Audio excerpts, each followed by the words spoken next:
dengan tema membangun komunitas iman yang hidup, bersaudara, dan bersaksi. Di sini kita sama-sama merenungkan pengalaman hidup dan memperkuat iman kita dalam kasih Kristus. Perkenalkan, nama saya Susana Gita dengan NIM 24101088 dan teman saya Christopher Sylvin dengan NIM 24101200. Saya Wisma Ulansari dengan NIM 24101330. Saya Monika Oktaviana Kurniawati dengan NIM 24101034. Saya Elizabeth Enati dengan NIM 24101117. Oke, kita semua pasti setuju bahwa dalam hidup beriman, kita nggak bisa berjalan sendirian. Kita butuh komunitas yang saling mendukung, saling menguatkan, dan saling menumbuhkan dalam kasih Tuhan. Nah, hari ini kita mau berbagi pandangan dan pengalaman tentang bagaimana membangun komunitas iman yang sungguh hidup, bersaudara, dan bersaksi. Nah, menurutku komunitas, kalau aku dengar dari kata komunitas iman yang hidup, aku langsung teringat pada kehidupan di lingkungan paroki. Komunitas yang hidup itu bukan cuma kumpulan lalu bubar, tapi komunitas itu memperhatikan satu sama lain di dalamnya, semangat kasih dan sukacita yang menular. Bener banget Wilpin, komunitas iman yang hidup itu terasa dari kehadiran setiap anggotanya. Kalau satu orang absen, yang lainnya peduli. Kalau satu orang yang sedih, semua ikut menenangkan. Komunitas seperti itu membuat kita merasa diterima dan dikasih apa adanya. Aku juga merasa hal yang sama. Menurutku, komunitas yang hidup adalah tempat di mana iman kita tumbuh bersama, nggak cuma lewat doa, tetapi juga lewat kebersamaan, kegiatan, dan perhatian satu sama lain. Di situ iman kita jadi nyata dalam tindakan, bukan hanya dalam kata-kata. Iya, benar banget.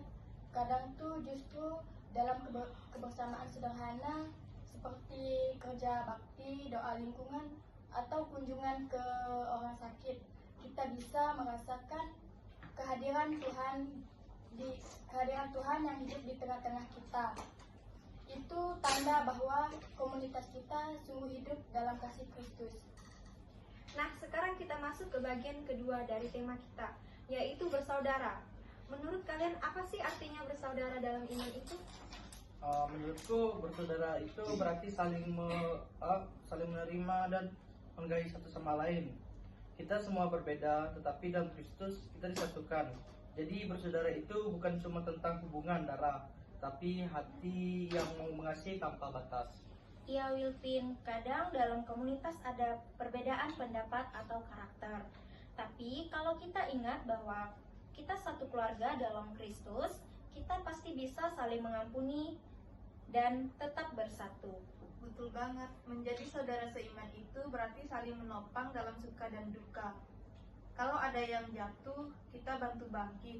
Kalau ada yang berhasil, kita ikut bersyukur. Itulah makna persaudaraan sejati dalam komunitas iman.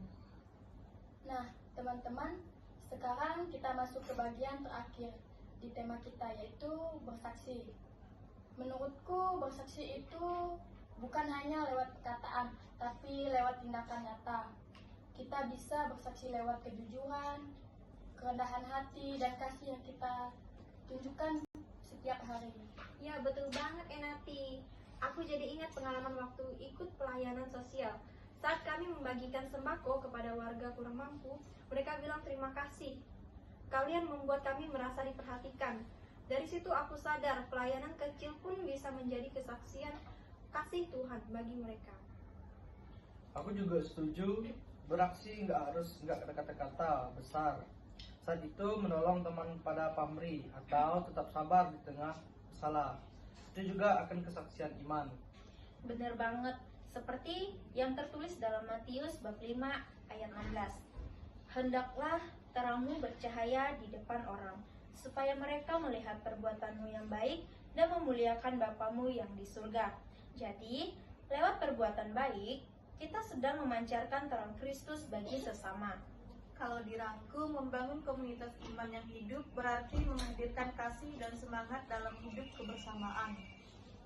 Bersaudara berarti saling mengasihi tanpa membeda-bedakan. Dan bersaksi berarti membawa terang Kristus lewat tindakan nyata. Amin. Semoga kita semua bisa jadi bagian dari komunitas yang hidup, yang sungguh bersaudara dalam kasih dan berani bersaksi lewat perbuatan sehari-hari kita. Oke, terima kasih buat teman-teman dan sahabat pendengar yang sudah mendengarkan podcast kami pada pagi hari ini. Semoga obrolan ini bisa menginspirasi kita semua dan terus membangun komunitas iman yang hidup, bersaudara dan bersaksi dimanapun kita berada. Sampai jumpa di podcast kami berikutnya. Tuhan Yesus memberkati. Amin.